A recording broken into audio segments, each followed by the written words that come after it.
Hi everybody, Pastor Tim here with great thoughts about God, great living for Him.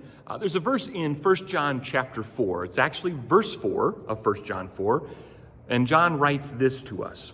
Little children, you are from God and have overcome them. For he who is in you is greater than he who is in the world. Now the context will show us that John is talking about the Antichrist, those that are not friends of God. And John says, you have overcome them because you are from God. That relationship that we have with God as our Father defines us and refines us. It defines us as His. He's our Father. This is our family, and it differentiates us from the rest of the world, those who are anti-Christ, those who are anti-God's truth, His Word. And John tells us that there are going to be times where we feel like we are overwhelmed with the pressure of the world, or the conflict of the world, or the conflict of our enemy, that is Satan. And we need to take heart, take courage, and stand up straight and take a deep breath and realize, I've overcome them. In God, I have overcome them, and I've overcome them because Christ has overcome them.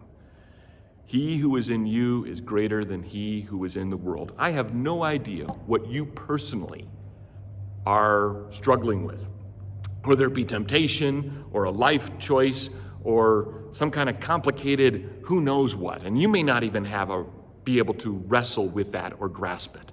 But what I do know with absolute confidence is that as one of God's children, as we follow in His footsteps, as we focus upon Him with our heart, our mind, our attention, our thinking, our passions, and our actions, we demonstrate to that problem, whatever it is, that God working in us is far greater than the problem working against us. God is far greater than all of those worries, concerns, struggles, and pains that we face, because His work in us is absolute perfection. God is working perfection in us.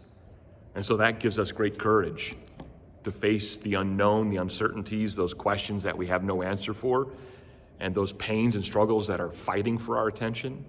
We can say, no, you are not going to gain victory in my thoughts, in my feelings, and in my worries. I am God's child. I am His little child, as John calls us, little children, reminding us of our brand new state with God as our Father.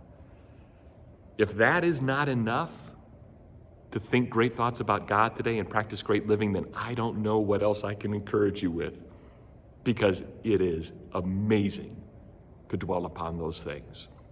So read the first part of 1 John chapter 4, those first several verses, gain that whole context for a devotion today, and realize that God working in you is far greater than the problems in your life trying to gain your attention. Well, until tomorrow, great thoughts, great living. Bye.